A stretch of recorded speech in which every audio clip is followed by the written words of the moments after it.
Hello everyone, a very good morning to you and welcome to the Circuit de Catalunya here in Barcelona, where we have our qualifying about to get underway for our magnificent Ferrari Challenge round that comes here. Just staying in Spain, you will recall it was but a couple of weeks ago we were in Valencia, but here we are now in the Circuit de Catalunya. Welcome!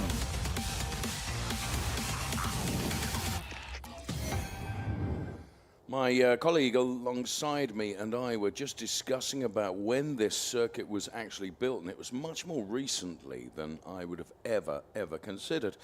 It is round 6 here in Barcelona before we head off to the Ardennes region of Belgium and Spa-Francorchamps right at the end of September. We've been given something of a summer break, you will see.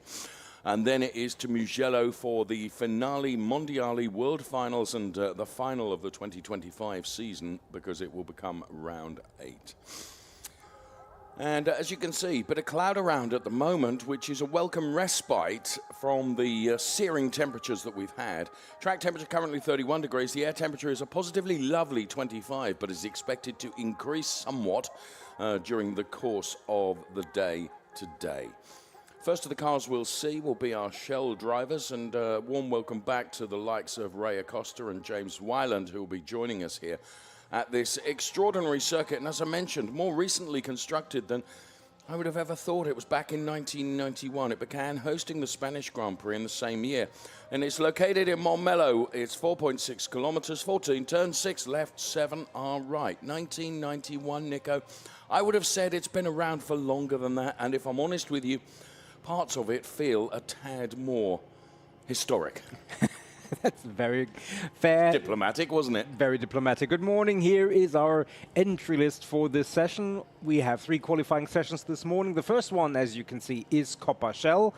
We will follow that up with Trofeo Pirelli and Trofeo Pirelli Am, and then the final one will be Coppa Shell Am, and in the afternoon we will have races in exactly the same sequence. So, and tomorrow we do it all over again. But now is the first time. It's exactly 5 years to the day that we were here last time at Barcelona, Sunday, 19th of July 2020. Obviously, COVID year, very different circumstances then. Also, slightly different track. There are 2 changes to the circuit layout from there. The Kasha turn on the infield, and we will get to that when we get to the cars on the track in a few moments' time, as well as the final sequence where there used to be a chicane. And it's not there no more. Yeah, it's not being used here. Same as with Formula 1, we use the same configuration. So slight changes there. So no relevant lap times, because it's a different car. Back then we were using the 488 Challenge, not even the Evo version then, I think. You'd be right. And obviously a different circuit layout, so very different. Say one consistent is Von Skeltema, who was there then, who was there not in 1991, but fairly close to that, I dare say. Let me forward a warm welcome to Fayed Al-Ghanim for Rosso Corsa and Kuwaiti Automobile, who's joining us this weekend. I had a nice chat with him on Thursday. And he has been competing and taking part in the Club Challenge in the Middle East, Nico. And was kind of out here on vacation and thought, do you know what? Let's jump in a car. And we're delighted that he's done. As John Dillon disappears there, you could see. John Dillon, who, if memory serves me, currently P2 in the Drivers' Championship in Coppa Shell at the moment. John hoping for good things this weekend. We're in the garage of Formula Racing now. We're in the garage of Ineco Reparto Corsa Ram. With the Manu Gosner car number 193, who, coincidentally, if memory serves, is top of the Drivers' Championship points at the moment. So we've seen P1 and P2 in the points, and there they are. Manu is suited and booted and in the car, ready to go, Nico. And, some lovely conversations going on here. To the very left of your picture is Roberto Viva, and this is the Rosso Corsa racer NM. Who's had some success in the race win this year, and he'll be hoping to do the same here in Barcelona. Rosso Corsa hosting a little soiree this evening, to which you and I have been invited, which is really rather nice, isn't it? Zois Grimpias from the sun-drenched Greek islands, also for the Ineco Reparto Corsa Ram team, driving car number 147. Some spectators in early on to enjoy the qualifying action, which oftentimes can be just as exciting sometimes as the races, as every driver tries to set a lap time that will give them their best possible grid position. And tyre longevity is going to be an issue, I would suggest, across this weekend. For these guys, the Shell drivers, guys and girls, who will be going out, they've probably got the kindest track conditions to the tyres, Nico. Yeah, certainly in the morning, but we heard from some of the drivers, they will be uber efficient with the number of laps they will do. So that, unfortunately, will probably mean we get a fewer cars on the track at any given moment. And the first minute of this session, meaning no cars on the track, is probably an indication of that. But obviously the drivers have to make the tires last through not only qualifying, but the entirety of the race this afternoon, when it's going to be much hotter than it is now. Yes. And especially the track will be much hotter. So tire preservation key. Christian Kinch, also key in his relaxed manner before he gets in the car and goes out there. Takes on a tad of water, and you note how he lifts end finger like you would as if you were drinking a really rather lovely cup of tea in Bone China tea service. With the king, or previously the queen. Indeed. He's got a nice tea table, in fairness. 296 challenge shaped. We have a few spectators already here at the track in this early morning hours, which is always good to see. As we said, not a lot of activity out there yet on the track. There is the Sven Schirmer car, one of our Pirelli M drivers. You can identify the cars later on by the color of the sun strip at the top of the windscreen, which is black for Sven Schirmer, which is red, indicating a Pirelli driver. And we will see the cars in this session with a yellow sun strip, indicating that they are copper shell cars. And we hope we will see them in due course. For the moment, well, not so. Already 2.5 minutes of the session, as you can see from the counting down clock to the top left-hand side of your picture. 2.5 minutes, I should say, of the session have already elapsed. Giorgio Sonagiotto is centre picture there, wearing the trademark beard. He is indeed team principal of Ineco Reparto Corsa Ram. And therefore, his focus will be on the likes of Zoe Skrimpias and Manu Gosner during this qualifying session. Cristiano Marchel, you can see there, is about to get ready to get in the car.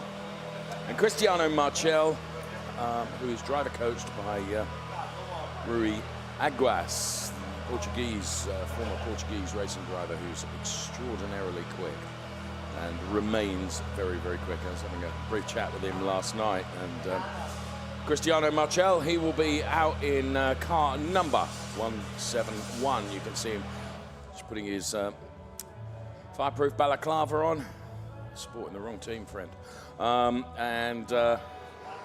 Welcome return to James Wyland, his driver coach. You can just see in the background there is Conrad Grunewald. James, dare I say it, shoehorning himself into the 296 challenge car. He made it look a sight more elegant than I would have done, Nico.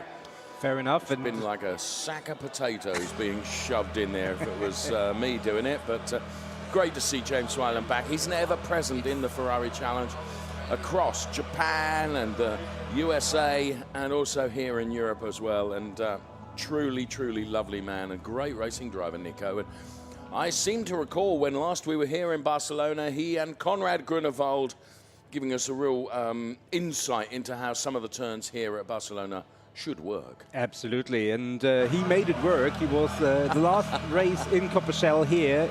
Ray Acosta, send a picture, forgive me interrupting you. Marco Bononomi, his driver coach. Marco, of course, hugely successful in his day.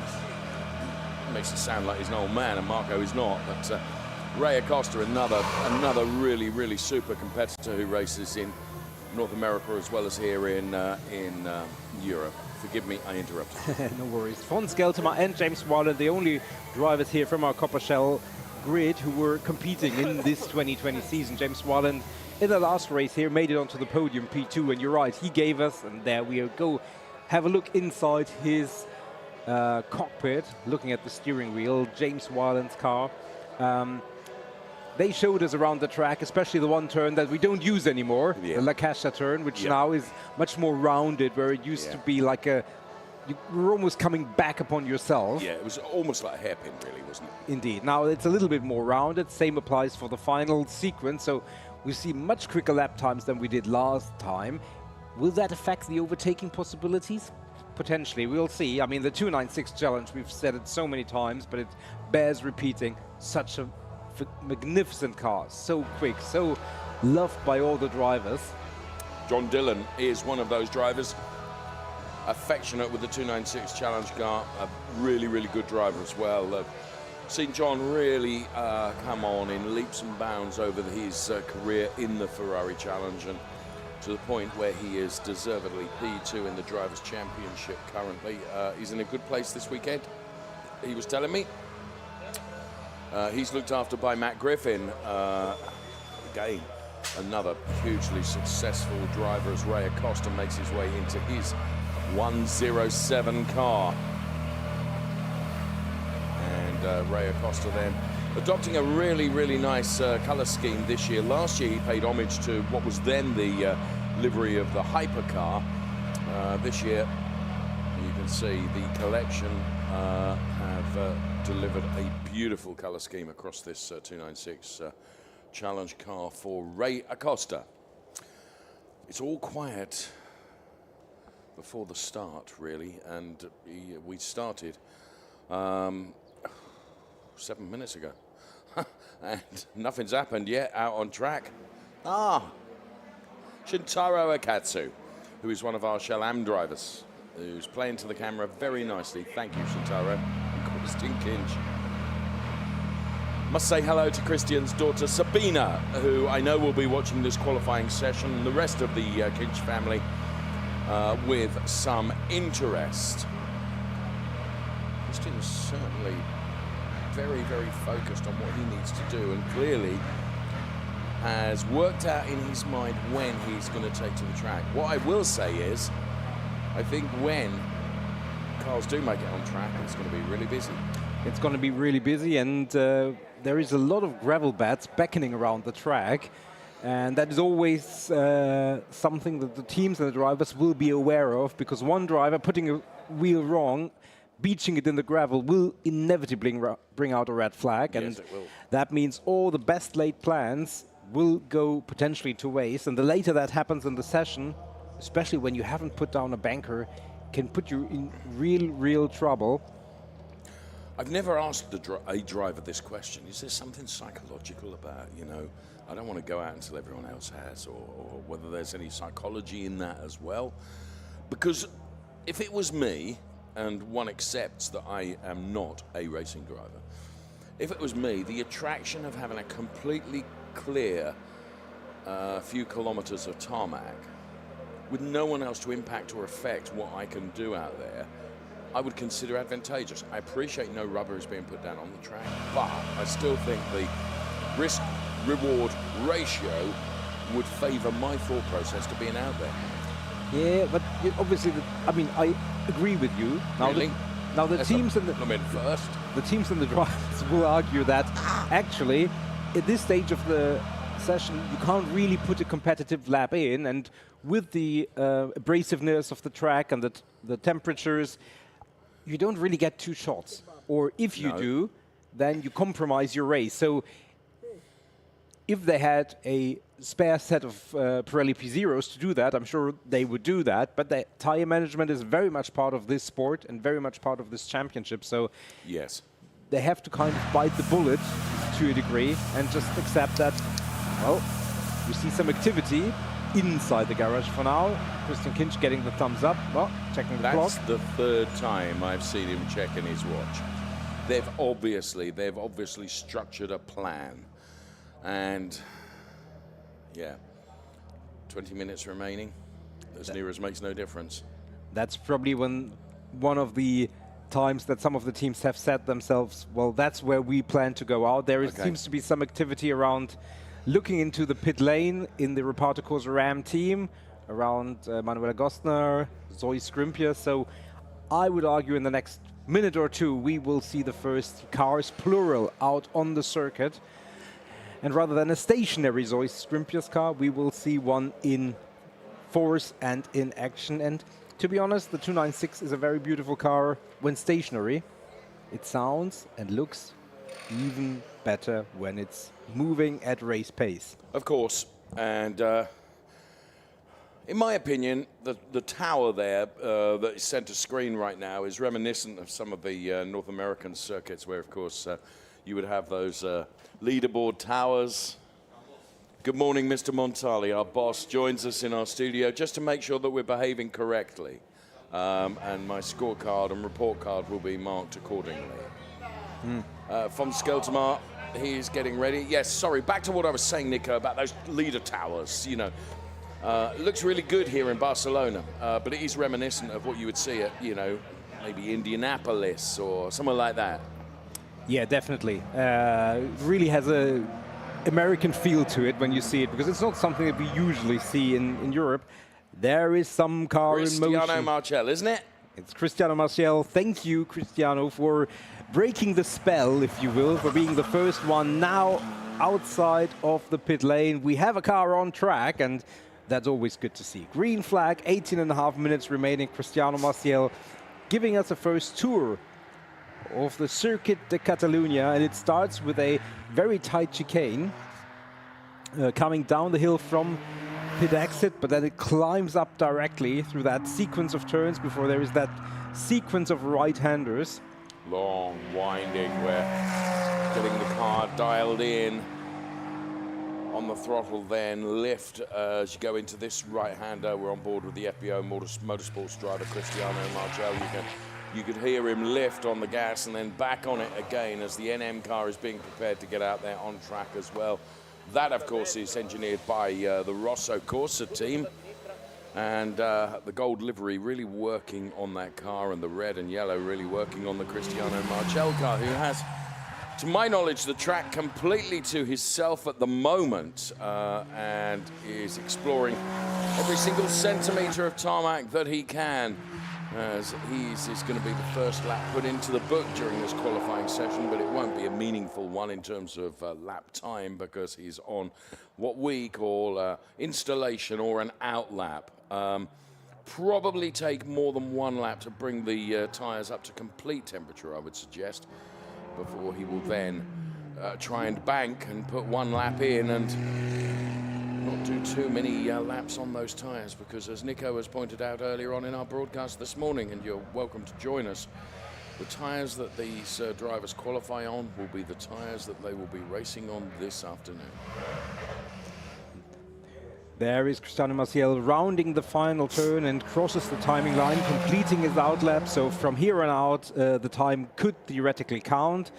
Not that we think this first one will be the one that he has penciled in to be the meaningful one, but we have to start somewhere, and Cristiano Marchel does, and he pushes a little bit, at least, through that first sequence of turns. The long sweeping right-hander.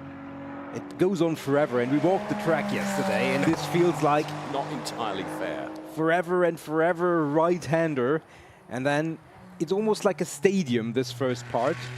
I say it's not entirely fair. Nico absolutely did walk the track, along with our German broadcast colleague who did the same. I regrettably got, and in fairness, I got called away. For work, yeah, especially at the point where Cristiano Marchel is right now, actually. That little dip, and then this very, very quick sweeping sequence up the hill, then the right-hander, which Cristiano Marchel takes here onto that small back straight, if you will, coming down, and then he's now coming to that part which was redone, where previously, and you will see it to the left-hand side of your screen in but a moment, there you can see on the left-hand side, well, could just barely see it. There is that shortcut effectively, but it's, even though it's shorter, it's much slower because you really have to screw up the speed off.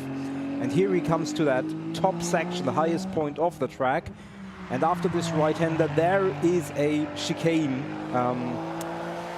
which he skips and just does the sweeping part around the track, coming back onto the start-finish straight. And if you push too much, there on the right-hand side is a large gravel bed that almost pulls you in. Yes, it's almost got like a suction manner to it, hasn't it, where it encourages you to explore it. 148.747.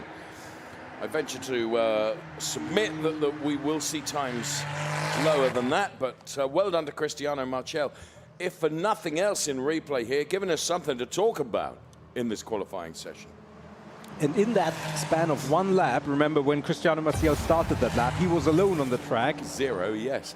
Now everybody is out on the track. So it was really effectively half distance that pretty much all the teams had put their clocks and their alarms on. We have to go out when it's half distance. And so all of a sudden, this will be a much busier track. Traffic will be part of it.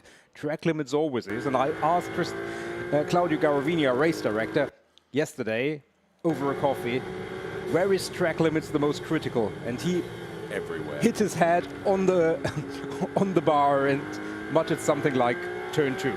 Didn't get any more reasonable intel out of him, but I think this is one of the tracks where you're really tempted to explore and try to take as much momentum, and that brings with it the risk of exceeding track limits.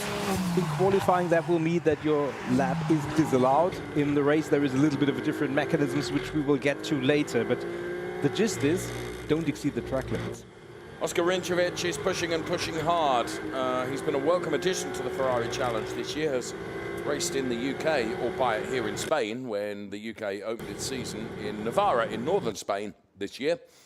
Oscar Rinčević was there, and he's been there or thereabouts for those rounds that he's been at. He's missed a couple, one of which was for a very, very good reason. The Kessel racing driver, Oscar Rinčević, you can just see that he's preparing himself for the next lap. That was his installation, if you like. He's giving it everything now, Nico, to really prepare himself to go for it on this lap. And we'll see what Oscar Rinčević can do. He rounds the final turn, heads to break the timing beam to start a proper timed lap. And this is the one from Oscar Rinčević that he'll be hoping will propel him to the top end of the chart. Where Cristiano Marchel sits for the moment has improved. The 1:45.842 is the benchmark, as you can see on the graphics on the left-hand side of your screen. There you can see how the track snakes through that first sequence of turns, and then the long right-hander. Immediately traffic there. That was the Christian Kinch car, which Oscar Rinčević passes. There is that first short straight, but then right back, still with the right-handers. Now the track drops a little bit, but it's there, the first significant left-hander here, as we go back to the main straight. This is really a very, very tricky one, because once you exceed the entry speed into the turn, you're really, really drawn into the gravel, or you have to scrub off a lot of speed. And if you're too slow, you lose a lot of time there. One of the really, really tricky parts of that circuit. Well done to Fouad Alganim, making his debut in the Ferrari Challenge this year, who is fourth fastest thus far.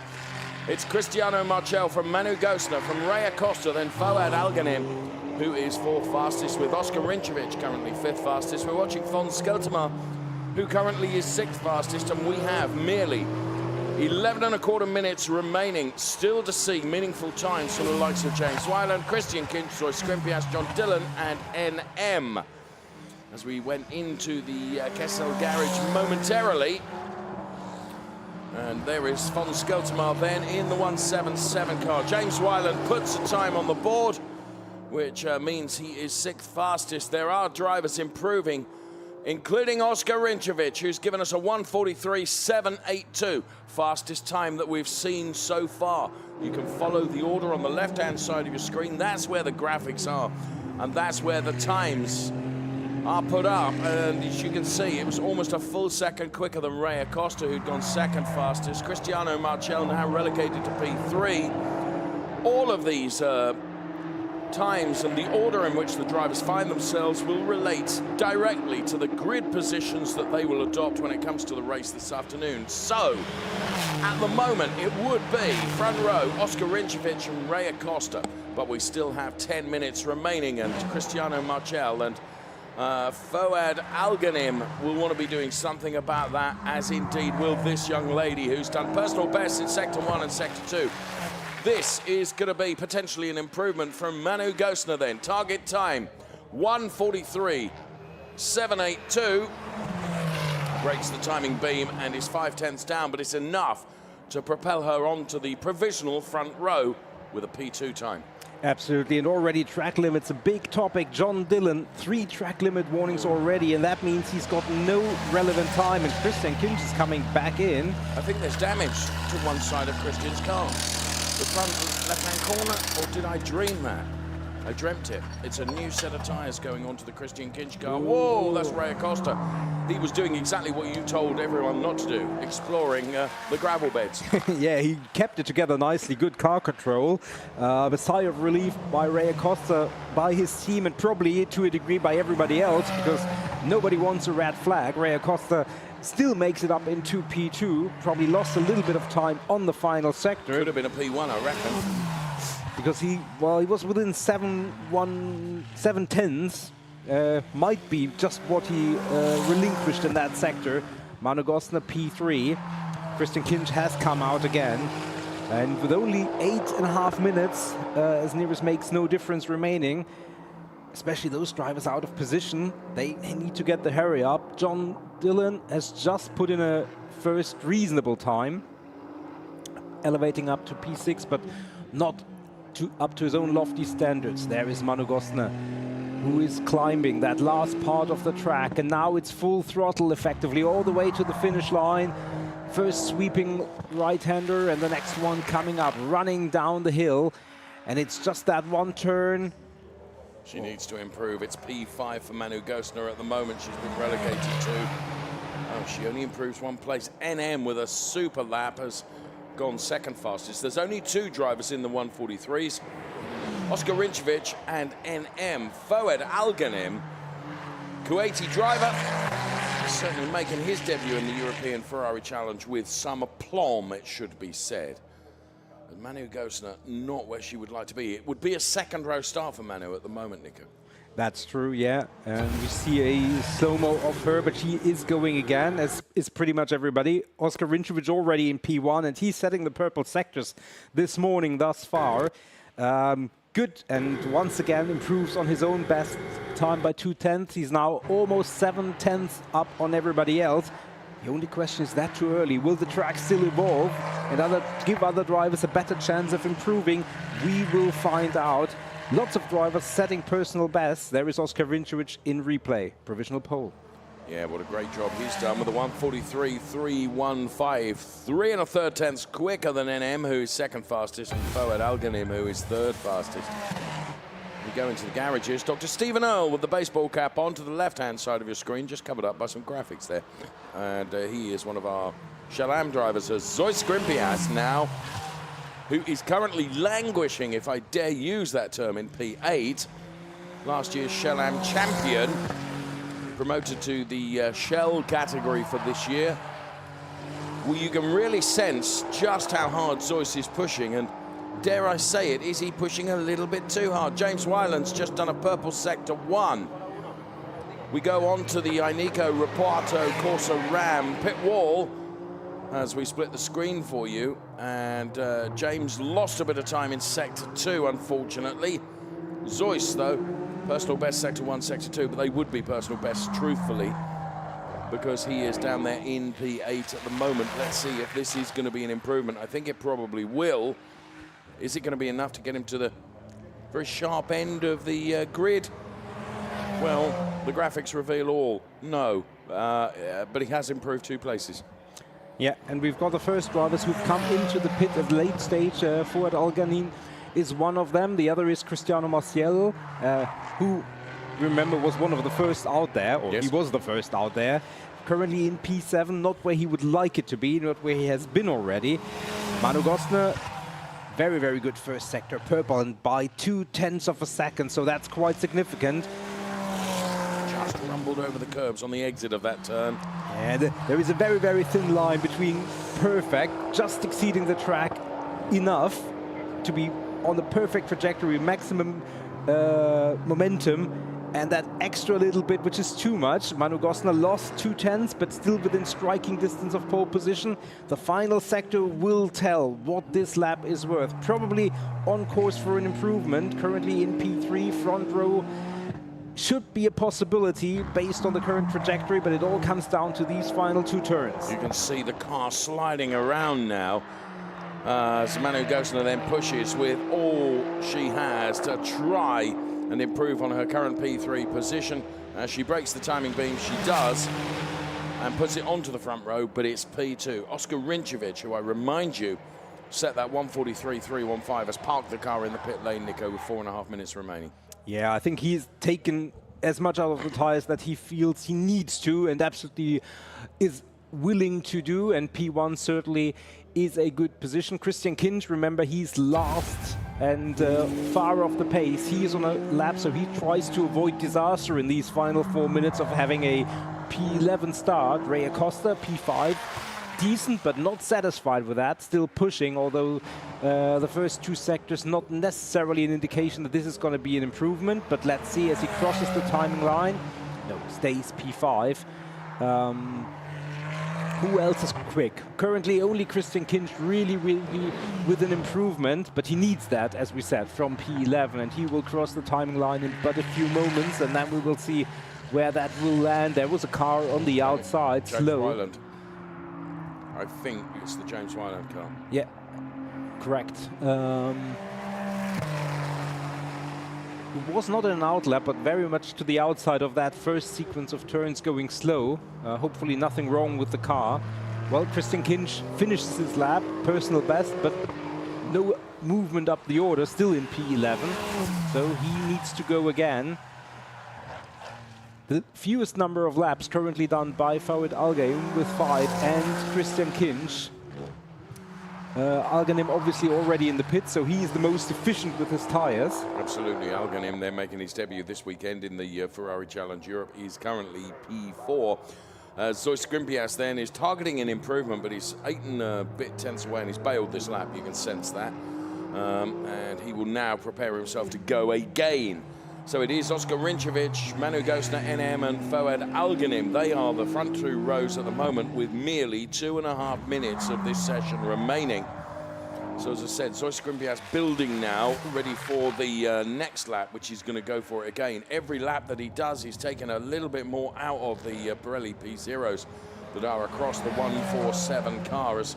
He breaks the timing beam knowing that that was not going to be an improvement. He's hoping for an improvement on this occasion. So our top 2, Oscar Rinčević and Manu Gosner, are in the pits. Personal best from Christian Kinch then through sector 1 and sector 2, but he's got traffic ahead of him. I think that's the John Dillon car. John Dillon also targeting an improvement, Nico, because he is, dare I say it, not where we would expect him to be down there in P7, and he's also got the Damoclesian sword hanging over him of track limits, which means several laps have been taken away from him. 3, I think, 3 lap times. Yeah, and this is unfortunate. John Dillon is building towards his lap. Christian Kinch was just trying to finish his and certainly has been compromised. And what is now P8 would have otherwise almost certainly been significantly higher. And in this track, with these conditions where you want to put the least strain on your tires, yes, you can go again, but you really, really don't want to. No. Manu Gosner says that she's done enough. And in fact, the top 6 drivers across that qualifying session are in the pit lane. Yeah, just an update. Christian Kinch lap actually didn't count. It was a track limit infraction, which I don't think we saw, but the final sector, that lap was disallowed, so he actually has to go again. But this lap is not an improvement, and I rather think with 55 seconds remaining, I don't think that he's going to make it across the line. We will see. Could be close, but I don't think... It's going to be touch and go, I think, isn't it? I rather think that it takes longer than 46 seconds from there. We will see by the second sector line. But that the final sector takes around 31, 32 seconds, and we're effectively there now. So no, this is going to be P11 for Christian Kinch. Oh, we've said it. You can be caught out if you're too late. And if track limits and traffic and all these things don't go your way, talking about not going your way, John Dillon certainly doesn't look like he's an improvement. No. So I think we have our order set. I think we do, and it will be Oscar Rinčević with a P1. He will be going from Manu Gosner going from P2, then it will be NM and Fawad Al-Ghaim. I have a feeling that that's Oscar Rinčević's, whether it's his first or second pole position this season. I think it might be his first. I need to dig deep into the record books as John Dillon bails the lap, so no one is going to improve. The order is going to be Oscar Rinčević, Manu Gosner on the front row of the grid. Then it will be NM and Fouad Alganim. Ray Acosta, Cristiano Marchel, John Dillon, James Wyland, Zois Grimpias, von Skeltmar, and Christian Kinch. That's the way that qualifying session rolled out for our Copa Shell drivers. And there you can see Zois Grimpias out of the car. Giorgio Senagiotto goes to have a word. Zois obviously just couldn't find the lap time that he wanted. You can sense the disappointment as he walks away. And in replay, this is the driver that's put it on P1. Driver of the 1-2-1 car for Kessel Racing, Oscar Rinčević. Pole position. And indeed, his first of the season, you're right.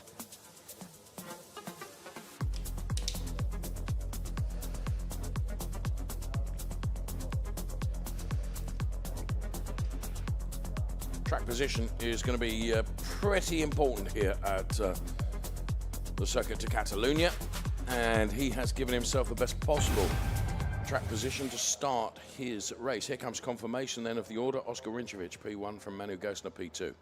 Then it was NM, followed by Fouad Alganim. Really, really impressive debut. Well done, sir.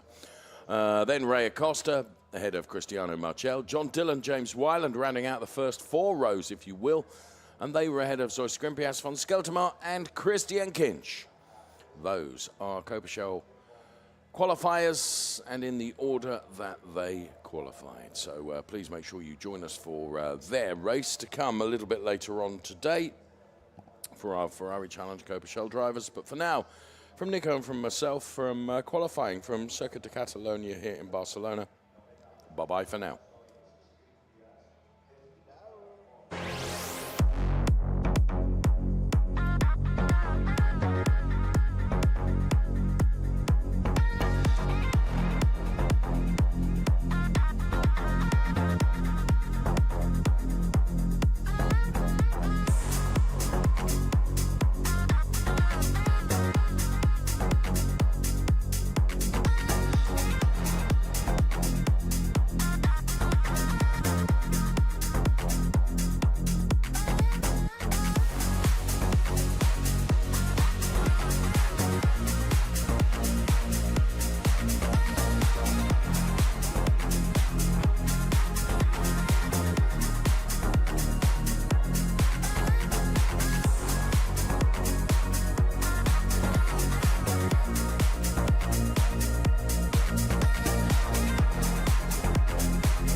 Hello, everyone, and welcome to Barcelona. This is round 6 of Ferrari Challenge for 2025. About to get the qualifying session underway for our Pirelli and Pirelli AM drivers who will be taking to this really rather demanding circuit de Catalunya. 30 minutes on the clock for our drivers to extract the most that they can from their cars, and this is what the Circuit de Catalunya looks like, our formal and official welcome to Barcelona. It's the second of our Spanish tour, if you like, because we were in Valencia at the end of June, and here we are now mid-July in Barcelona before heading off to the Ardennes region of Belgium for Spa-Francorchamps after our summer break. So the Belgium date towards the end of September before we get to the end of the season, finale mondiale, Mugello, round 8. Towards the end of October. Where has the time gone? It's simply flown by in a flurry of fantastic race action from the Ferrari Challenge. Current track temperature is 32 degrees, the air temperature is 27. We have a mix of drivers out for qualifying right now because we have some 24 cars spread across Pirelli and Pirelli AM drivers. And here is the track. It's reconfigured for this season. 4.6 kilometers, 14 turns, 6 left, 7 right. The Circuit de Catalunya was actually built in 1991. It's here in Montmeló within the Barcelona metropolitan area in Catalonia. I guess it's about 40 minutes drive or 28 kilometers from central Barcelona. Here are the drivers you'll be seeing. Yasin Ferrati, Max Mugelli, Andrew Morrow, Danilo Del Favro, Herbert Guys, Dylan Medler, welcome back Dylan, Quinn Wiedlisback, David Akabadze. Then it's Björn Grossman, Rafael Duran, Felix Herziger, Michael Verhagen, Nobuhiro Imada, David Gostner, Marco Zanassi, and Otto Blank. Before we see the likes of Franco Girolami, Gilles Renmans, Angelo Fontana, Martin Havas, Hanno Laskowski, Armin Arifpour, Vincenzo Scarpetta, and Hendrik Viol. If you see white graphics, it's a Pirelli AM driver. If it's red graphics, it is a Pirelli driver, and they are making their way out on track right now. We saw in the previous session how drivers left it quite late in the session before going out. That caught 1 or 2 drivers out, and I wonder if that might impact some in terms of how they will strategize their qualifying session. Just 30 minutes on the clock, of which the first minute is almost gone already. There is Rui Aguas to the right-hand side of your picture you saw before now. A race suit to complement the car colours of Danilo Del Favro, who is one of our Pirelli AM drivers for Penske Sportwagen Hamburg, of course, in Germany, which is where my colleague alongside me hails from. Good morning. Good morning. Yeah, not Hamburg quite, but Germany, yeah, and we've got a strong contingent of German and German-speaking drivers, the likes of Hanno Laskowski, Otto Blank, Björn Grossman, obviously, Herbert Guys, Danilo, and our Swiss contingent, very, very strong, especially in Trofeo Pirelli with Felix Hirzinger and Yasin Ferrati. So, lots of drivers, 24 in all. We saw a very, very slow start to the Copper Shell qualifying a little bit earlier, I think it's fair to say. Yes, that's kind of what I was indicating, and I just wonder, Nico, whether, when I mentioned that earlier on, whether some of our Pirelli and Pirelli AM drivers will have looked at that qualifying session and thought, do you know what? Initially, we were going to leave it a little while before we go out. Perhaps we're going to go out early on. Rafael Duran certainly has done that, and Martin Havas, who we spent some time with at dinner last night, has also gone out. Yeah, well, we'll see. We've got 2 of the drivers already out, which I think took more than 10 minutes in Copper Shell qualifying for the first car to even file out of pit lane. So Rafael Duran and Martin Havas, the first 2. Martin Havas just completed his outlap. We are being told by race control that the track limit of apex in turn 13 are monitored by cameras. And maybe that's an opportunity to talk about track limits. It has already caught out drivers in Copper Shell. And it's an ever-present topic in motorsport, often controversial. But what you can say is that it is administered and adjudged very consistently by virtue of Claudio Garovini, our race director, being present and being in charge at all the races, so the drivers know where they stand. And in this instance, it's monitored by camera, so there is not even human judgment involved. If you're on the right side, that means 2 wheels within the white lines, you're fine. If you're not, then that track will get disallowed. That lap being disallowed, in my opinion, really costly in this qualifying, when the drivers will want to do as fewer laps as possible to conserve tyres. The reason for that is the tyres that they qualify on will be the tyres that they start the race on, in fact complete the race on. As we look at Yasin Ferrari, who is our Trofeo Pirelli points leader.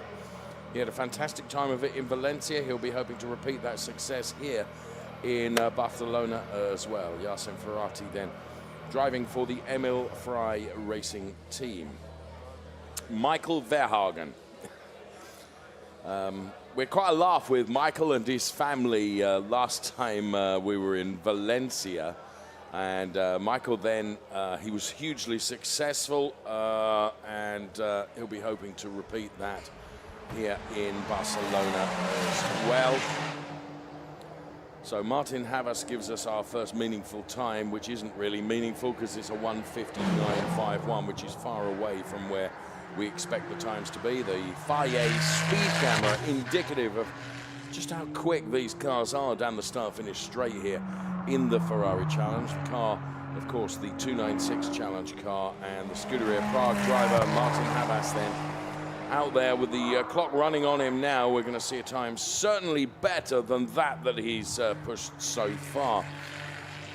What have we got?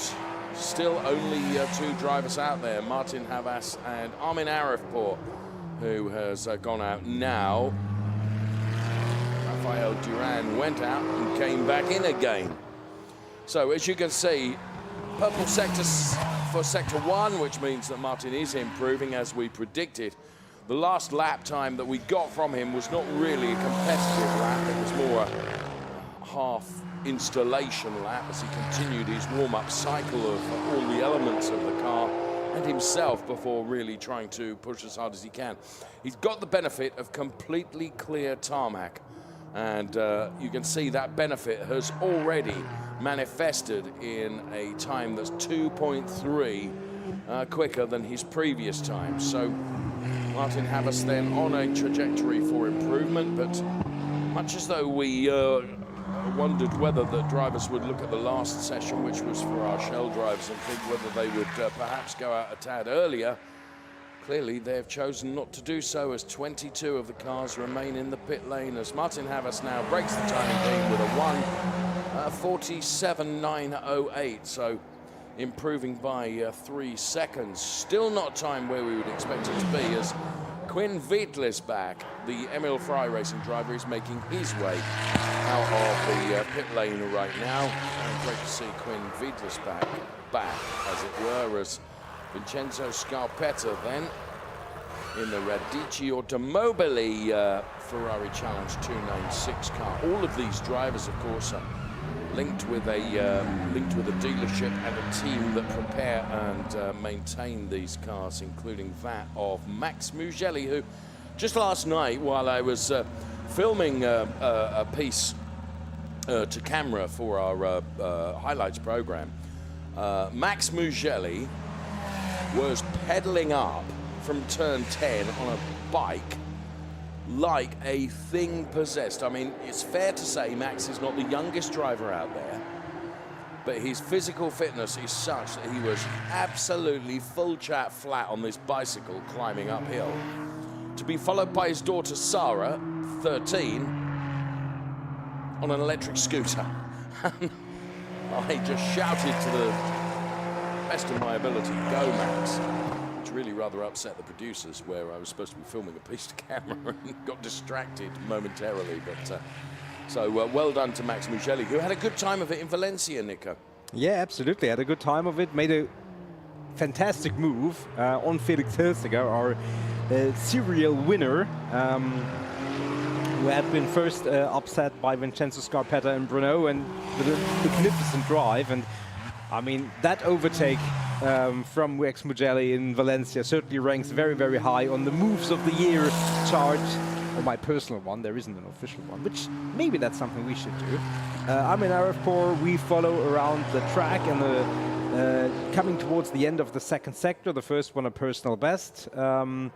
Not that these times are that indicative yet, and you can see there is still gaps of multiple seconds between the drivers. Certainly something we will see come down before too long, but 8.5 minutes have elapsed and some teams are still taking a measure of what's the temperature of the tarmac. Egg frying temperature, I would suggest, is where we'll reach before the end of race activities today. Armin Arifpour then, who drives with the Rille and Schnauk team, which rolls off the tongue. Armin Arifpour rolls the car across the timing line, and this is going to be the lap that he considers more competitive. As somebody videos the lap right now, it is indeed team boss from Emil Frey Racing. And there you can see Hanno Laskowski now. Entertainer of the Day would be a title that Hanno could certainly attest to, because he has given us some fantastic moments. Not necessarily all of them on the tarmac, as he's explored various parts of the track, but he's entertained us on his way. And the periphery, but also had great success last time in Valencia, was on the podium and richly deserved, Hanno. Absolutely. And with Hanno, it's kind of like, I wouldn't say feast or famine, but he's certainly entertaining in multiple ways. As Quinn Wittelsbach, and sorry for missing his name in the contingent of German-speaking drivers on the grid. Sorry, Quinn. And he's the first one of the Pirelli drivers to put a time on the board. Again, we're far away from where we think that we will have times that the drivers want to have stick come the end of the session, as the first 10 minutes are now exactly elapsed. First sector, Quinn Wittelsbach, certainly expect an improvement from him, and indeed it comes in bunches, more than 4 seconds quicker than the last time around, as he takes that eternal right-hander. Never stops. Never ever stops. There's a song in there somewhere. And then that left-hander dips down. It's very, very easy to just exceed the track there, and the gravel bed is only one of the spots where the gravel bed seems awfully close to the track, and this is another one. If you just take a little bit too much momentum through that left-hander, you're effectively already in the gravel coming on the other side. This back straight coming towards the Lakasha turn, which used to be that almost hairpin-like kink. And there you can see Quinn Wittelsbach. He's now, dare I say, another 3 seconds quicker. Very, very quick time from him compared to his previous one. The highest part of the track, and then where we used to take the chicane, we now take the sweeping portion of the track all around and onto the start-finish straight. Another gravel bed that really beckons the drivers.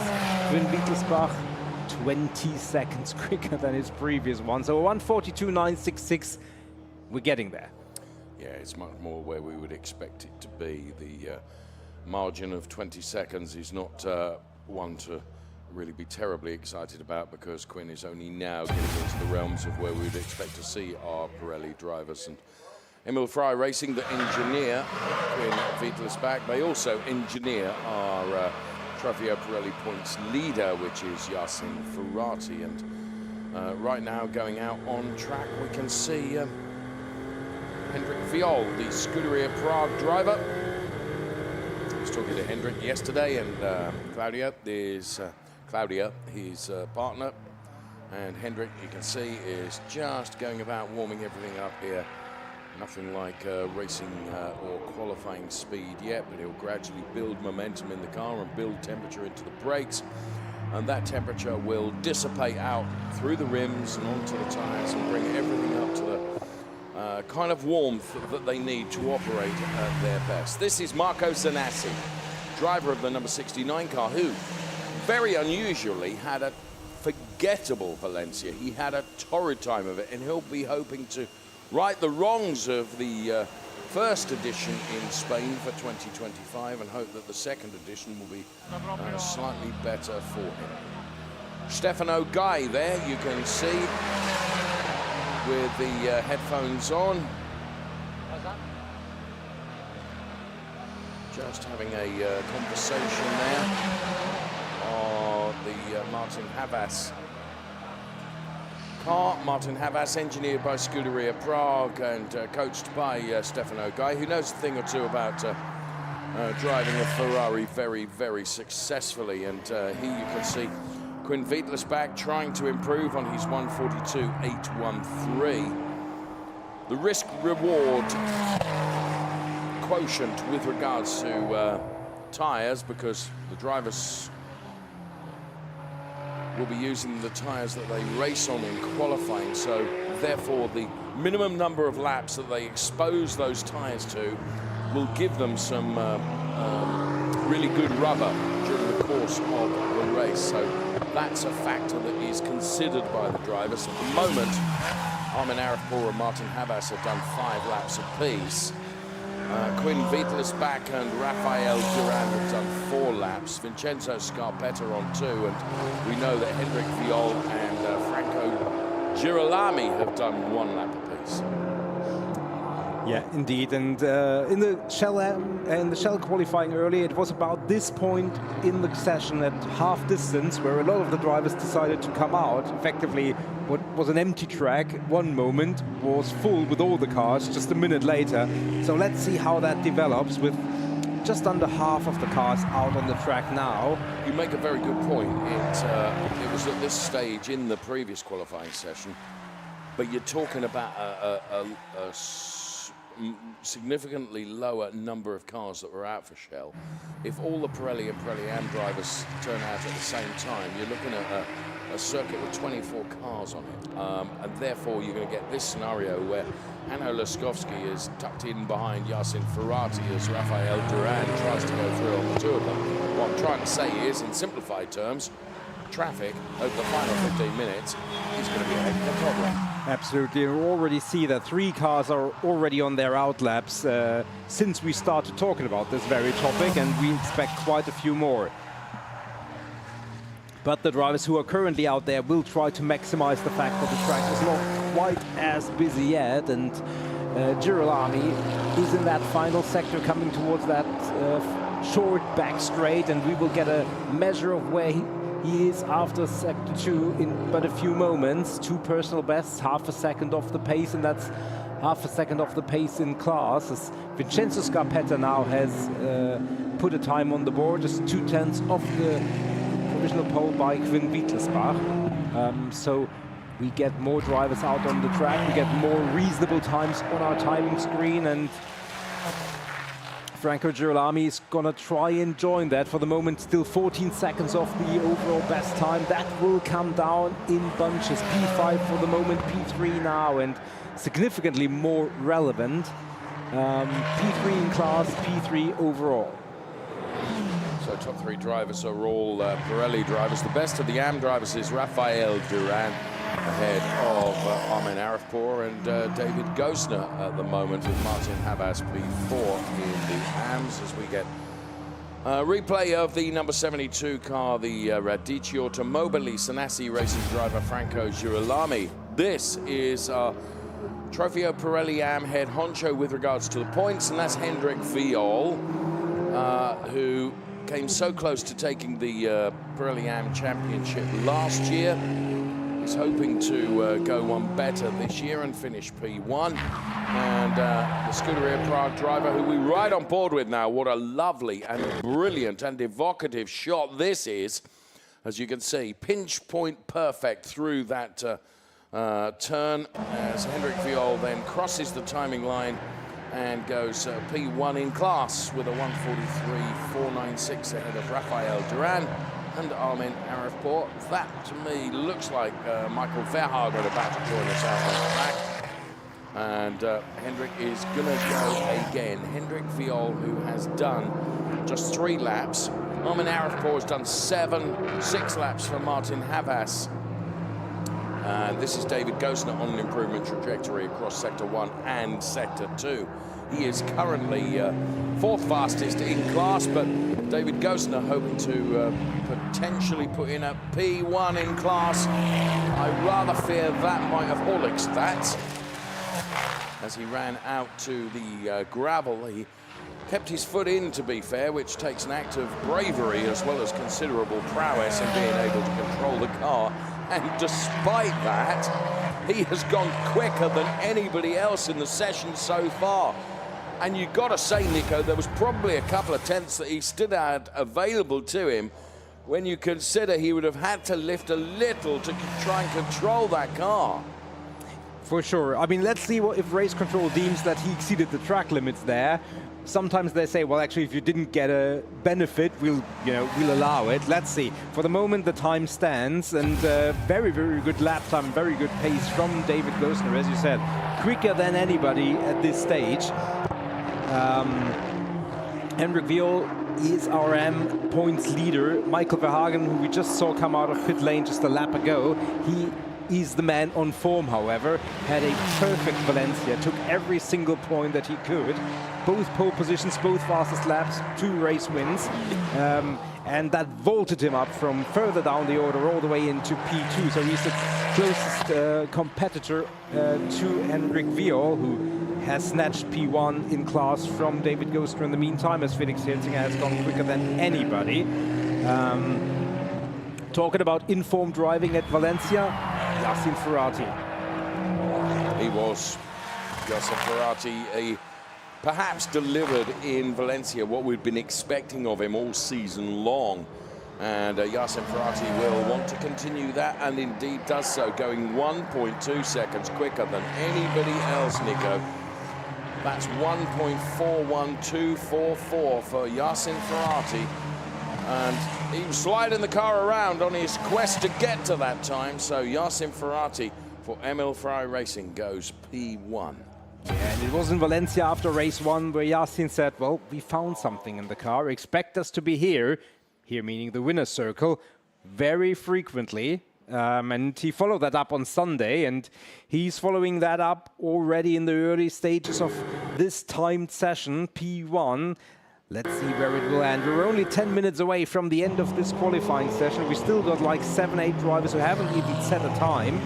And among them are the likes of Björn Grossman, Michael Verhagen, Dylan Medler, Jill Renman you can also count, because his time is like half a minute, not half a second, half a minute off the pace. So lots of drivers who still need to do something, including Marco Zanazzi, who was relegated in the championship standing to P3 by Michael Verhagen after that forgettable Valencia weekend. Here is Hanno Laskowski, the Emil Ferrari Racing driver, running the telemetry on his car, and you can see what gear he's using, what speed he's accruing, and the fact that he's got cars ahead of him, one of which is David Akabadze, I believe, and that's the first car that Hanno Laskowski will come up across. And he's done personal bests in Sector 1 and Sector 2. Loving this onboard lap with Hanno Laskowski, driver that hails from Berlin and drives for Emil Ferrari Racing. As he heads towards the timing beam now, Hanno Laskowski improves 2 places in class, goes from P7 to P5. Well done, Hanno, and well done to the Emil Ferrari Racing team, who's Yassin Ferrati, their driver. Well, Felix Herziger has got within 9/10 of Yassin Ferrati, so his pole position isn't necessarily assured or concreted quite yet. No, including the likes of Björn Grossman, who hasn't set a meaningful time. He is on a flying lap. Others who are fairly close. Not a lot challenging for pole position for the time being, but lots of personal bests all across the board in Pirelli and Pirelli Am. Michael Verhagen has put it on P3 provisionally in class, but that's still 7 spots overall away from David Gosner, who has recaptured P1 in category. Can I make mention of 2 things? Quinn Wietlisbach, I can see from one of our feeds into our studio here, is actually out of the car and will not be going again as Scuderia Prague look on at what Henrik Viol is doing out there. The other noteworthy mention is the fact that we've not seen anything meaningful yet from the returning North American driver, Dylan Medler, who is a Trofeo Pirelli driver who sits right at the bottom of our timing screens at the moment. Those 2 things I just wanted to mention. I'm really surprised that Quinn Wietlisbach has settled for what is effectively P4 in class. Marco Zanassi is improving. laps has he done now? 3. So on his third lap, Marco Sanasi then trying to conserve the tyres. Armin Arifur has also parked his car as well. So with just under 7 minutes remaining in this qualifying session, it remains Yassin Ferrati, the quickest of the Pirelli drivers, David Gosler, the quickest of the AM drivers, followed by Hendrik Viol. 1 or 2 drivers have had lap times deleted because of track limits. Gilles Redman is one of them. Very surprisingly, Bjorn Grossman another one. Yeah, he just exceeded the track limit. If there is a saving grace, it was in the turn. It was in turn 1, so he knew it directly, immediately lifted, and that means he didn't overstress the tires through that lap. That wouldn't count anyway. So I expect him to go again. Yassin Ferrati now in the pits. Felix Herzing in the pits. Felix Herzing, remember, was on a winning streak of, if I remember correctly, 6 races, 7 races actually, and before he was unseated by one of the drives of the year, Vincenzo Scarpetta, clawing second by second and eventually making a dramatic overtake at the end of the race 2 at Brno. I was feeling that it's also a little bit faster possible, but I was like, take this and go home. Armin Arifur. Well, that's great to hear it. I mean, sorry for pausing, but it was just great to hear it and get it directly. Oh, you can see how traffic plays into this. Laskovsky then tucked in behind the number 77 car of Gilles Redman's. And I think it was Michael Verhagen that came through like a speeding bullet past both of them. Of course, you know, every driver out there on track, they're not going to intentionally impede any other driver that's on the hot lap. They can't just make their cars disappear off the track either. So, Hanno Laskovsky then, the ML Ferrari racing driver, comes into the pit lane feeling probably that he's done the maximum that he can do. See what he is able to do. Felix Herziger has just come out of the pit lane again with 4.5 minutes remaining. The best that Felix Herziger is going to get out of this is probably 2 timed laps. He obviously feels, as now we see Dylan Medler out on track, who I had made mention of the fact that Dylan left it right until the very last part of the session before he came out. But he is out there now, and never discount the driver of the number 15 car from the collection, Miami. Absolutely. Björn Grossman was briefly in the pits as well. He has come out again, so some of the drivers still feel like there is something to be gained in the dying stages of this qualifying session, as now, I want to say, a third of the drivers have come back into the pit. So what was a very, very, very busy track is now slightly less dense with 296 challenge cars. Will that be the key factor in allowing the likes of Felix Herziger or Björn Grossman to make a final launch for pole position?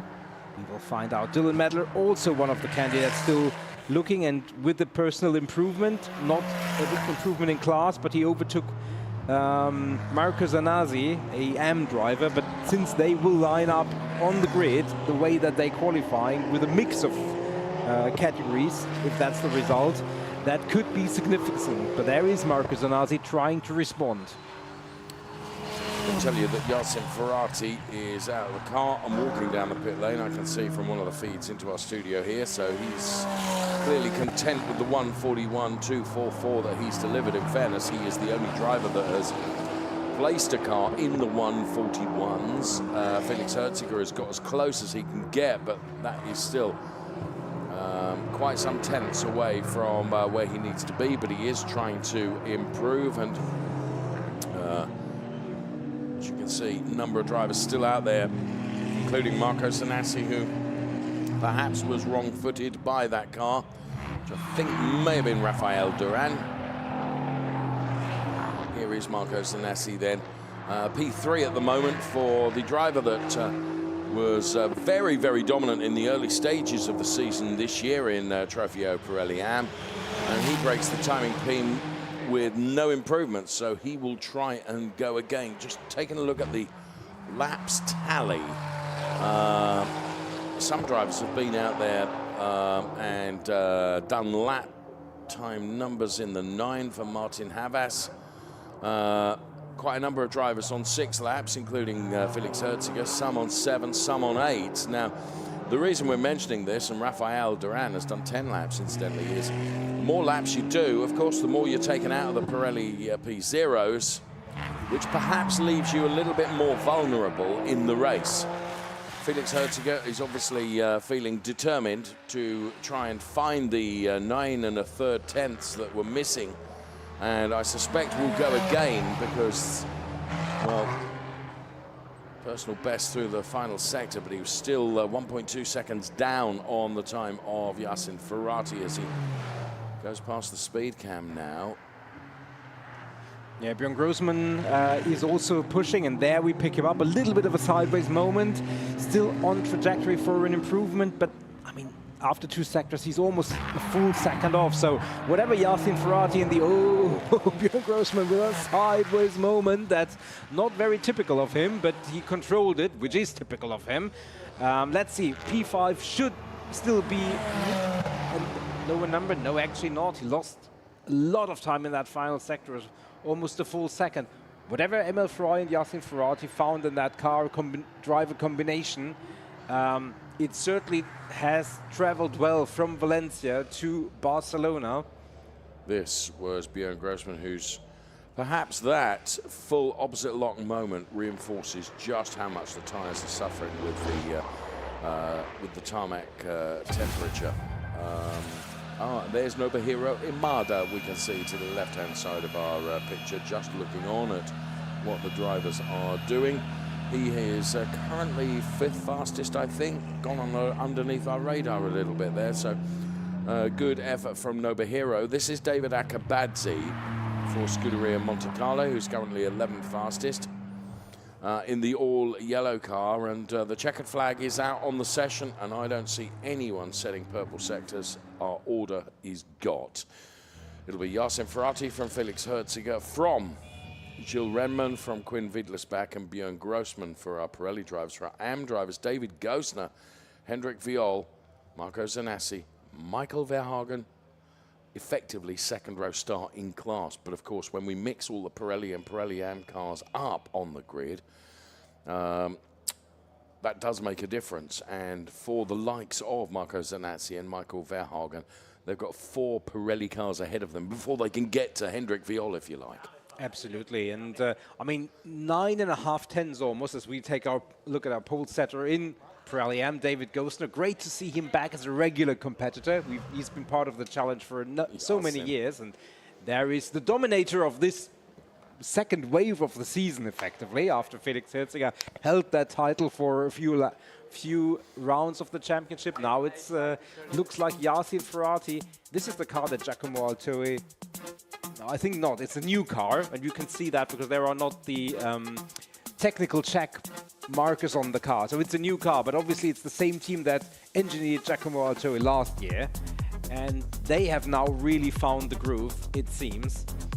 And he did only 6 laps compared to 8 for Felix Herziger, so good driving, efficient driving. David Gosner did 7.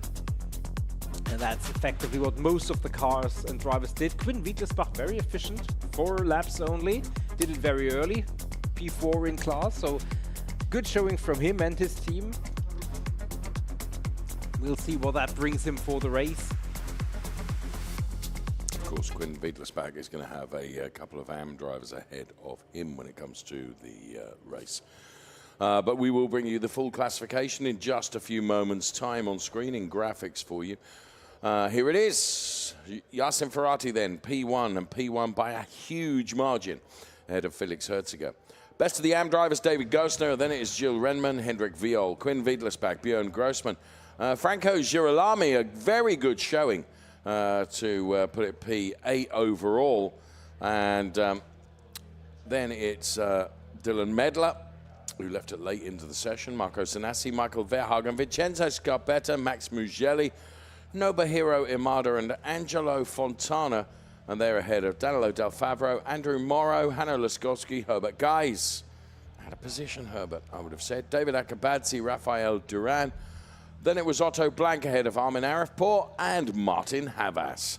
So our Pirelli and Pirelli AM qualifying is done. Make sure you join us for what is going to be a scintillating race from those two categories a little later this afternoon. Bye-bye for now.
Hello, everyone. This is round 6 of Ferrari Challenge for 2025. You're very welcome to our second event in Spain for our 2025 calendar. We're into our qualifying sessions at the moment as we give you and bid you our formal welcome to the Circuit de Catalunya here in Barcelona. A track that really surprises me. It surprised me in that it's more recent than I ever thought, in that it was built in the early 90s. Here's our calendar for 2025, and as you can see, 2/3 of the calendar almost completed before we head to the Ardennes region of Belgium for Spa-Francorchamps after our summer break. We'll be in Spa at the end of September before the Finale Mondiale event and the final round of our 2025 season in Mugello. Hello, Mr. Magpie 123 is what I am supposed to say. Track temperature 31 degrees, air temperature is 28 degrees as the action and indeed ambient heats up here in Barcelona ahead of our qualifying for our Shell Am drivers. Here is the track in full then.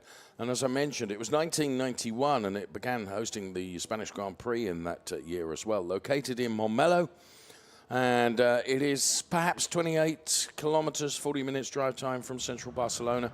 4.6 kilometers, 14 turns, 6 left, 7 right.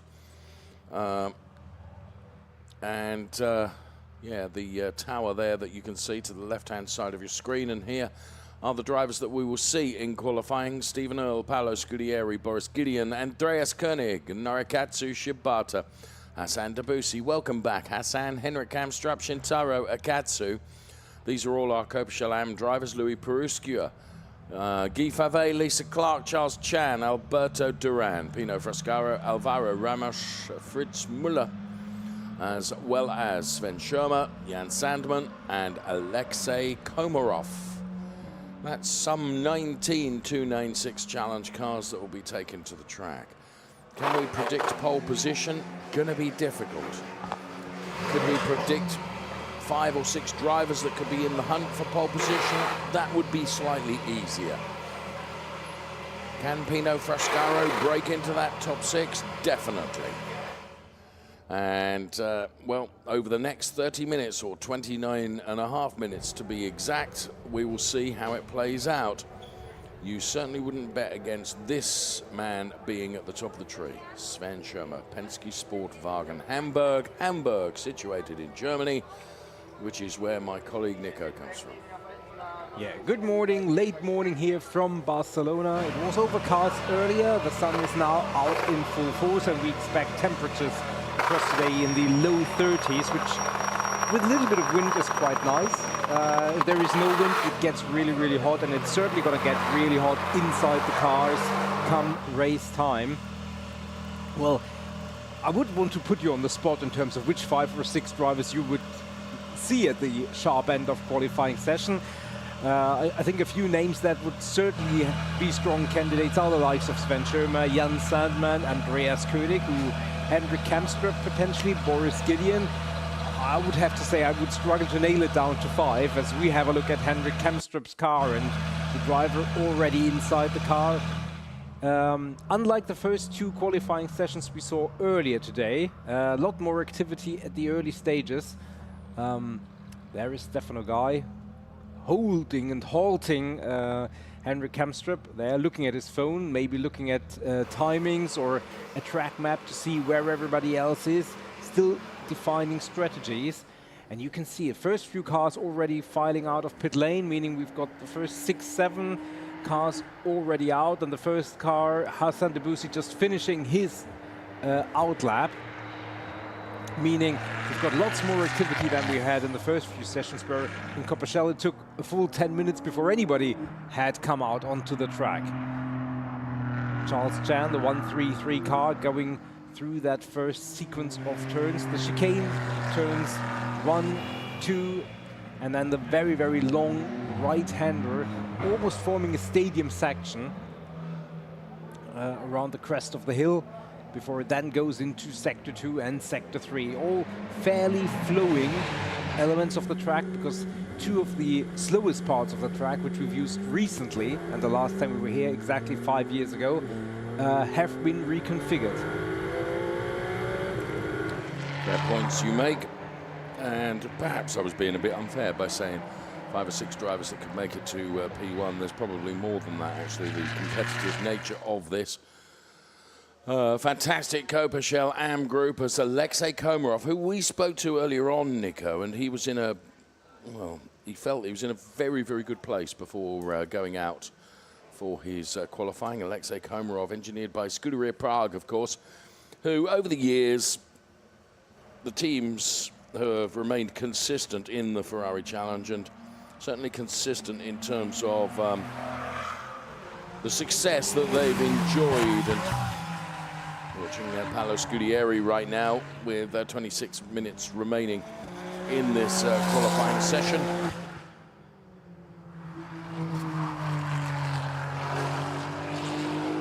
And we'll get some meaningful lap times on the board, if I may say, Nico, earlier on in this session than we have in the 2 sessions that have been previous, i.e. the Pirelli and Pirelli AM session and also the Copa Shell drivers.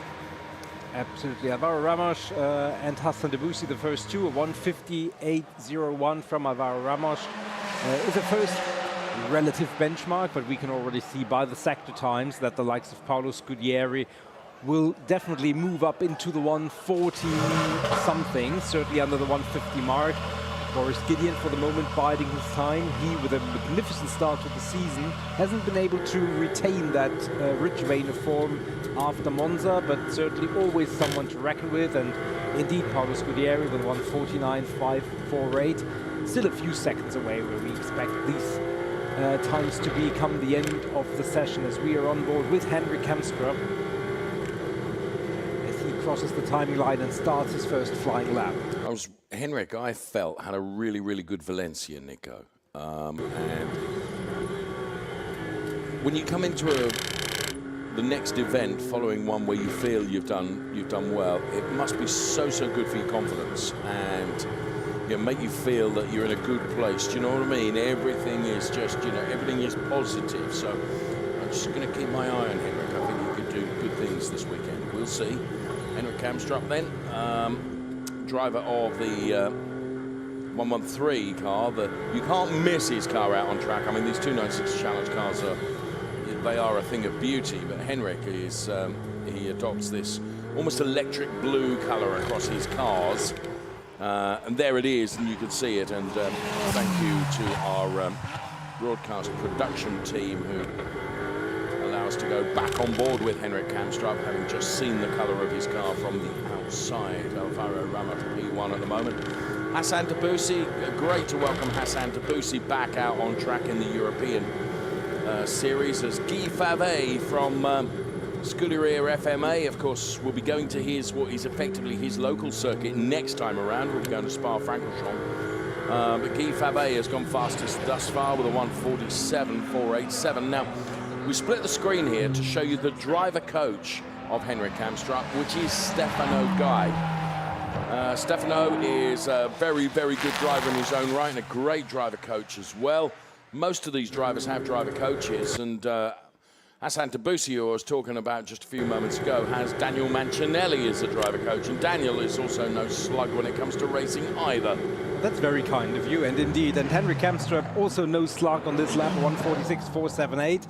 So we're now in the range of lap times which we kind of expect come the end of this session. So this is now really significant there, Henrik Kamstrup, and we take a look at a super slow-mo sequence of him going through the turns, and really good control here and throughout the lap. Still see significant improvement. Unfortunately, the Henrik Kamstrup lap time was disallowed due to a track limit infraction, which unfortunate for him, but it gives us the opportunity to talk about track limits. 2 wheels inside the white lines is fine. Everything else, if you position the car outside, is not okay, and especially on this track with the weather conditions. Yeah. And the fact that you have to do the race on the tires that you qualify on. You want to do as few laps as you can possibly can. And now, obviously, Henrik Kamstrup has 22 minutes to do it again, but he doesn't want to, really. He wants to take more runners. Exactly. He wants to nail it once, be done with it, pole position, cappuccino, whatever his beverage of choice is. and get ready for the race. It's less about driver fatigue, it's more about tire preservation. You're right. Charles Chan has gone fastest with a 146. Then it's Guy Favre, Paolo Scudieri, Hassan Debussy, Alvaro Ramos, Norikatsu, Shibata and Alberto Duran as we run the telemetry right now on Henrik Kamstrup's car, who is this time going to try and keep it within the white lines and therefore propel himself to P1 with a lap time that will count. Nothing to suggest to me that he's done anything wrong on this lap. However, just as he crossed the line, so too did Charles Chan, and Charles Chan has gone even quicker than he went previously with a 146 exactly. It's very rare that you get 000 across the timing screen, but you do with Charles Chan, who's pinpoint accurate and has given us a 146. Here comes Alvaro Ramos, chasing down the 111 car of Hassan Debussy. Alvaro Ramos then, personal best in Sector 1 and Sector 2. He's about 0.3 down, and I rather think that with the car of Hassan Debussy ahead of him, then this might do for Alvaro Ramos' lap on this occasion. Alvaro having done some 4 laps thus far. Charles Chan, 3 laps. Henrik Kamstrup, 3 laps. The least laps you can do, the more you're going to improve the rubber viability, if you will, in the race. Absolutely. Charles Chan, currently P1, he is pushing again. We expect an improvement from him, and indeed he does it by almost a full second, down to the 1:45.015. And Henrik Kamstrup also quick in the first sector, second not quite, but still on the way to an improvement. Interestingly, half of the grid is already fighting for really, really good times. The other half hasn't even figured. So we might see a qualifying session of 2 halves with half the drivers come out early, half the drivers leaving it relatively late. We'll see. 20 minutes remaining. Inevitably, that's a great onboard shot of Henrik Kamstrup at work inside the cockpit of his 296 Challenge car.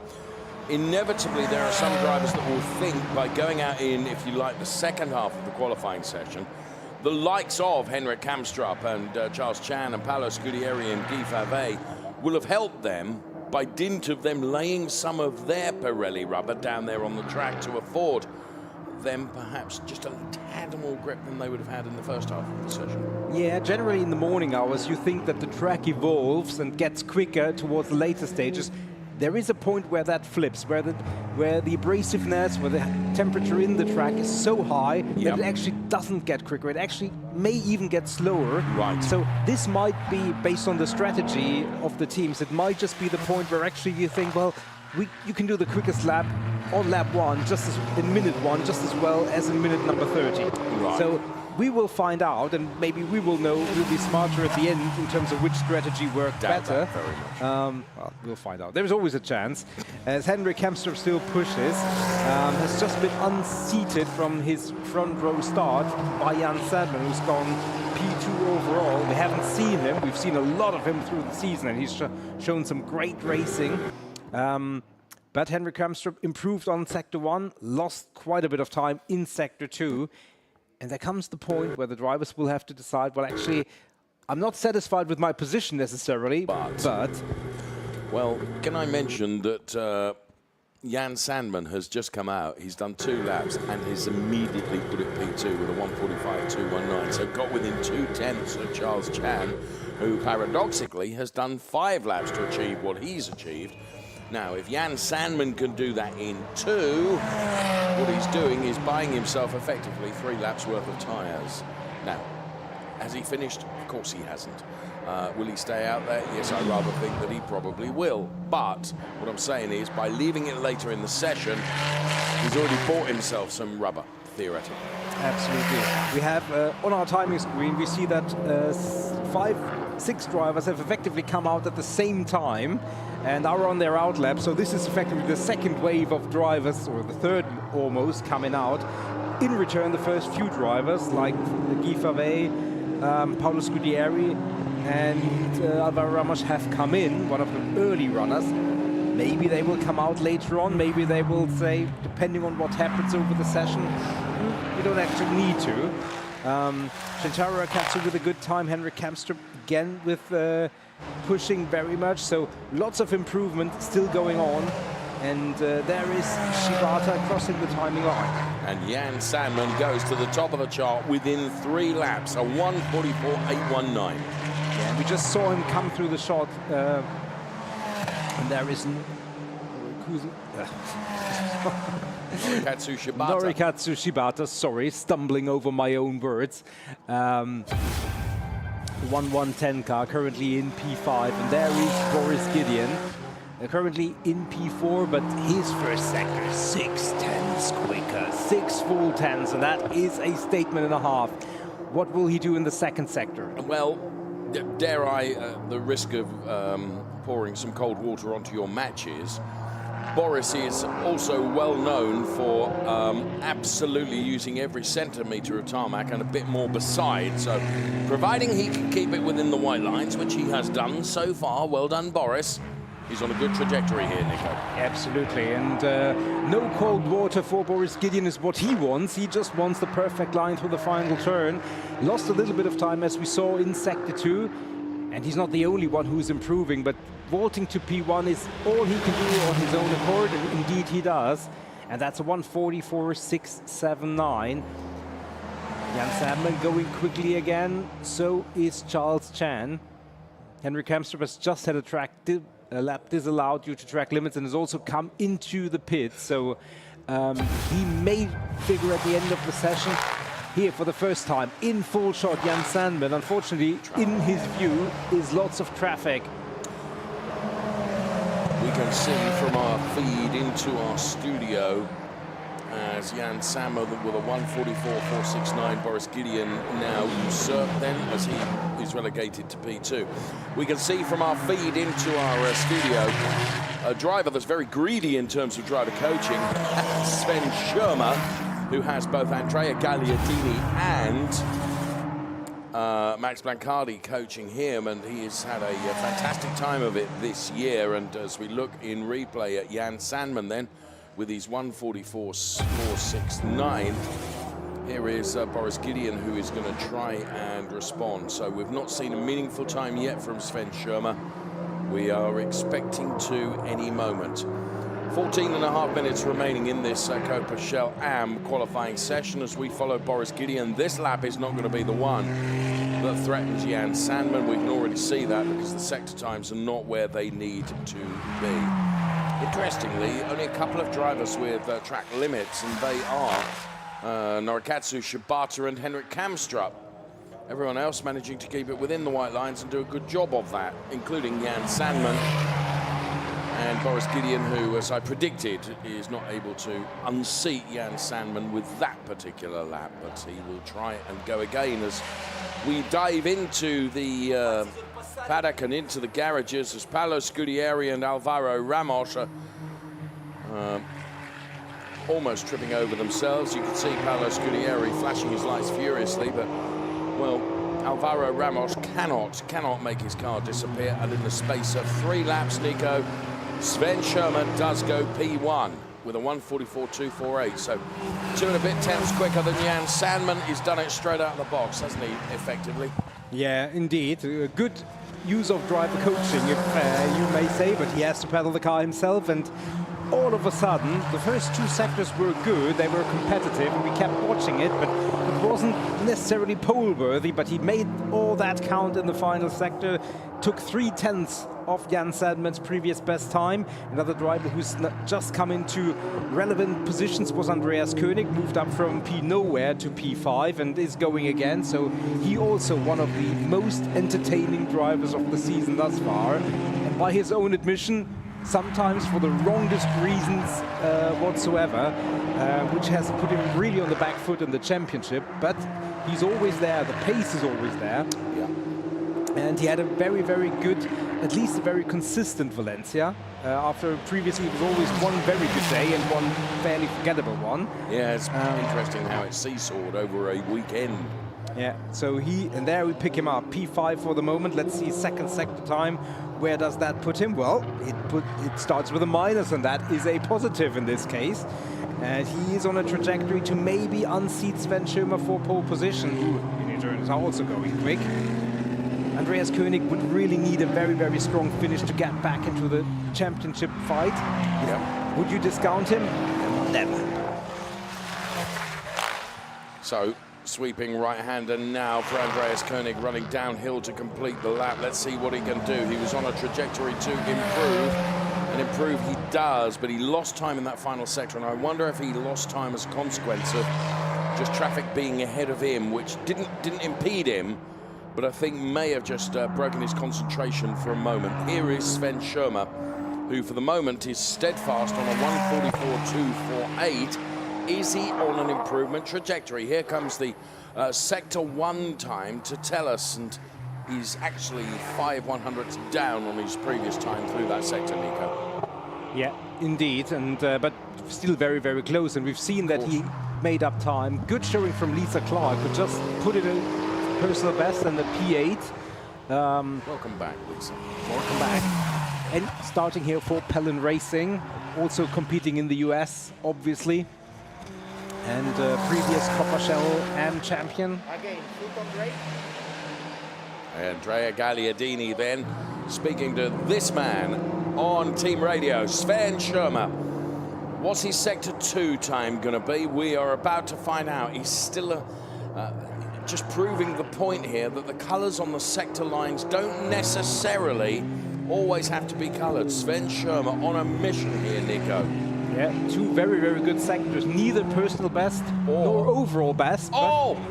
Just ran into the grab, Nico. That may have undone the great work that he did as Jan Sandman is trying to respond. This is by far and away a terribly exciting qualifying session as Sven Schirmer, a 1:44.248 was the target. Lost the full second there. Yeah. Jan Sandman also lost the full second in Sector 2, however. So neither of them was able to finish. Cancels each other out, really, doesn't it? Yeah, exactly 10 minutes remaining. Now I think the question will be, will any of the drivers who were part of the session at the beginning decide to come back out? Because thus far, all the drivers at the sharp end of the session are those who started later. Yes. Not in the first wave. So Paolo Scudieri, he is trying to improve. So, for example, the likes of Boris Gideon, Henrik Kamstrup, Shintaro Akatsu, will they come out again and use some more of their Pirelli P0s? But with a chance to maybe improve 7, 8, 9 positions on the grid, I think that's worth a gamble. If you're P3, P4, I think it's less likely. Yeah.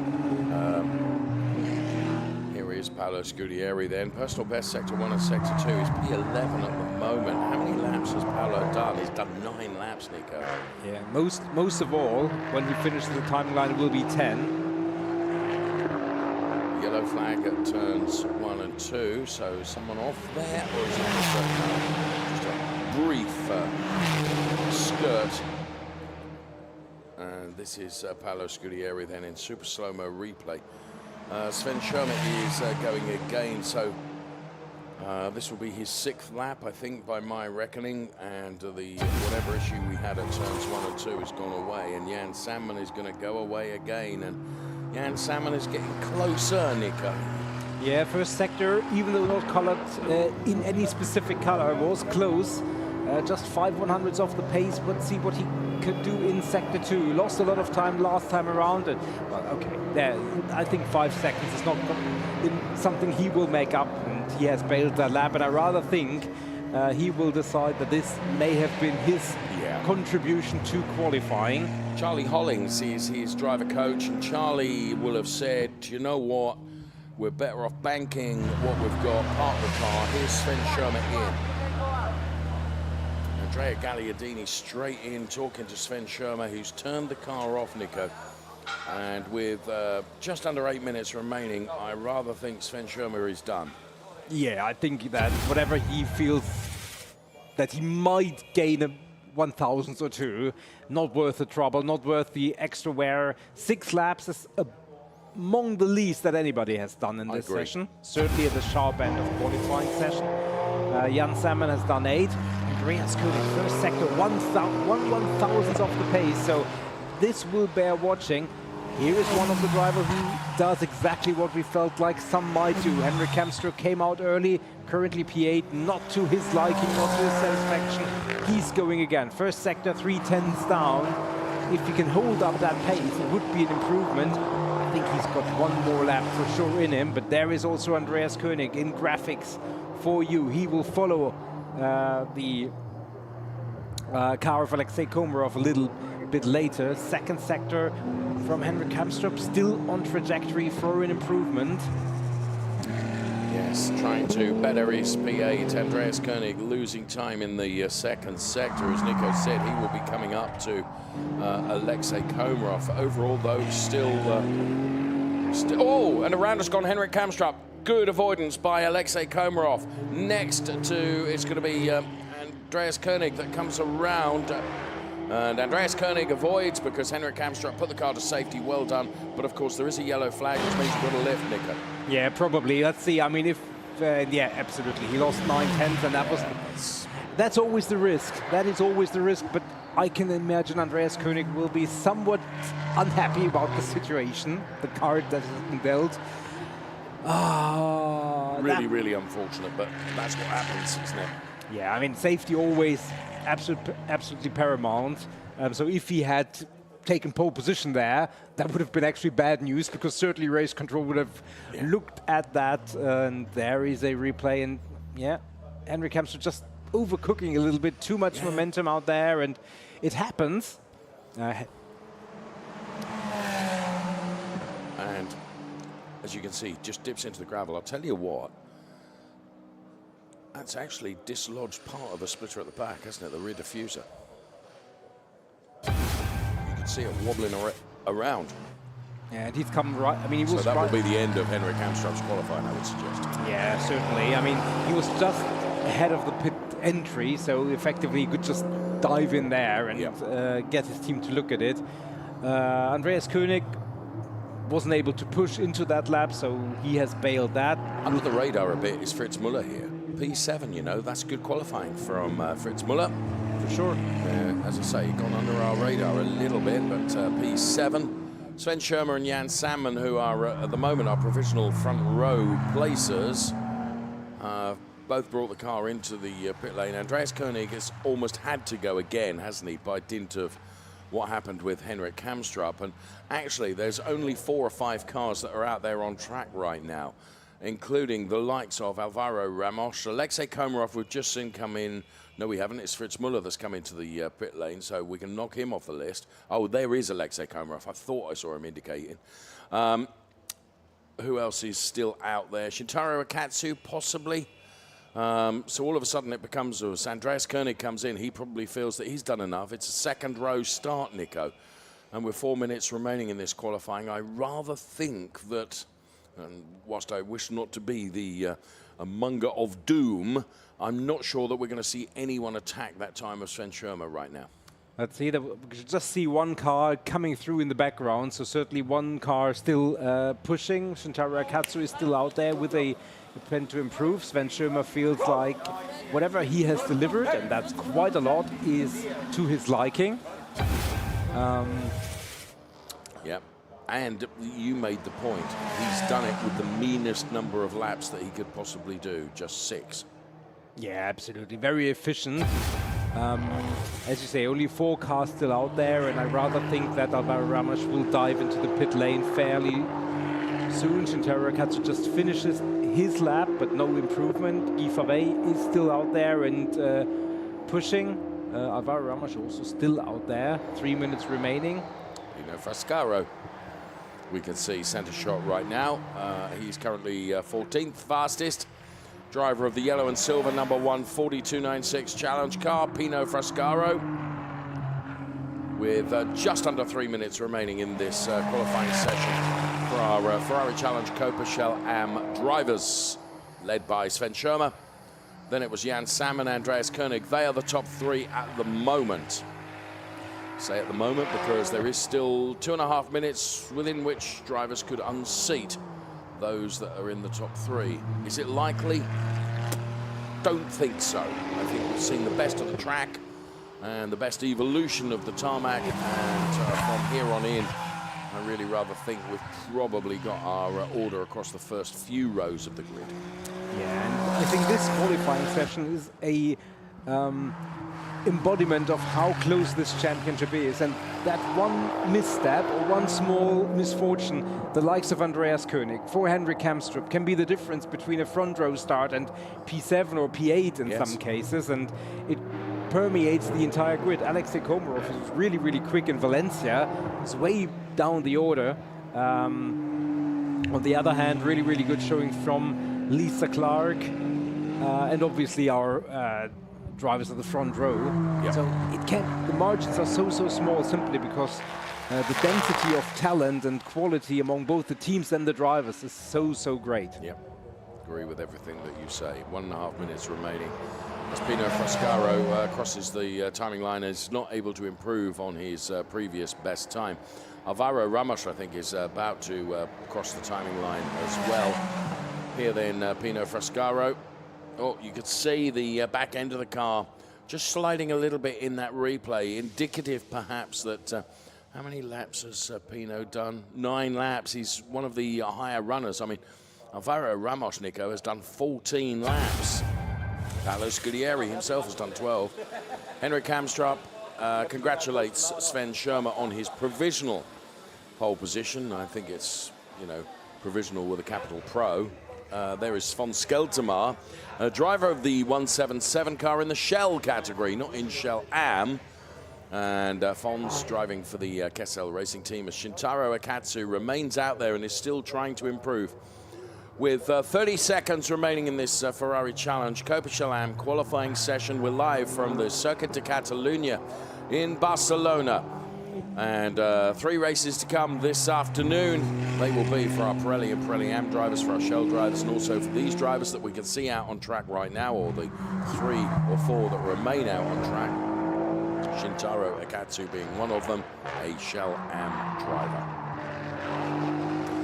Shintaro Akatsu at the moment, it's a row 5 start. As he crosses the timing line, it remains a row 5 start. The checkered flag is out, the session is done. We have our pole sitter. It is Sven Schirmer, ahead of Jan Salmon, Andreas Koenig, and Boris Gideon. We will be bringing you the full classification in just a moment, and there's a very happy Penske Sportwagen Hamburg driver, Sven Schirmer. Finally, he says. He put it P1. He delivered that in just 6 laps on track, which I cannot reinforce enough of how very, very important that is, because he's conserved tyres for the race to come. Stand by then, full classification to come of our 19 runners and riders. But first of all, let's enjoy a super slow-mo of our Penske Sportwagen Hamburg pole sitter, Sven Schirmer.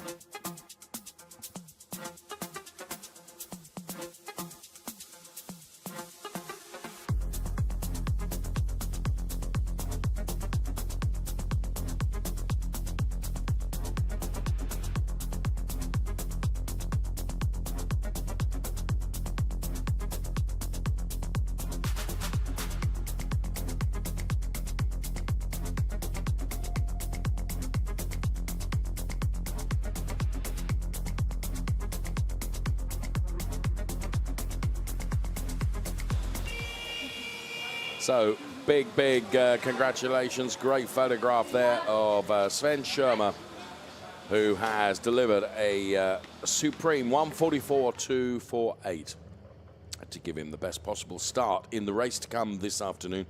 3 races this afternoon, live from Barcelona. Please make sure you stick around for the racing action to come in the sunshine here in Barcelona.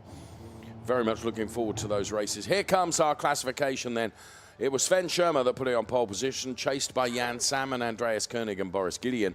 Then Norikatsu Shibata, good quali, Charles Chan, Fritz Muller, Henrik Kamstrup then, rounding out the first 8 of our qualifiers from Copa Shell Am, ahead of Lisa Clark. Very, very good quali, Lisa. Shintaro Akatsu, Paolo Scudieri, Guy Fave, Hassan Tabusi, Pino Frascaro, and Stephen Earle. And they, in turn, were ahead of the likes of Alvaro Ramos, Alexei Komarov, Alberto Duran, and Louis Peruskia. From Nico and from myself, thank you so much for watching qualifying. Make sure you join us for the races this afternoon. Bye-bye.